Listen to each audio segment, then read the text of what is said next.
Hello guys, welcome back to Reddy Sumi YouTube channel. Today special ఏంటి అంటే మా చెల్లి ప్రాజెక్ట్ వర్క్ చేస్తుందనమాట. చూడండి ఎన్ని కలర్స్ పేపర్స్ తీసుకొని ఎన్ని ఆయుధాలు చేస్తుందో ఆ పేపర్స్తో. ఫైనల్గా ఒక డిజైన్ సెలెక్ట్ చేసుకోయిందనమాట. ఆ డిజైన్ కోసం పేపర్స్ కట్ చేస్తూనే ఉంది స్కూల్ నుంచి వచ్చిన తర్వాత నుంచి. సో వాళ్ళ చెల్లి చూసి ఏంటక్క ఇది అనేసి నవ్వుతుందనమాట.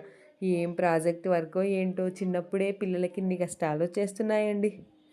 That's for all mini vlog. Bye bye. See you tomorrow.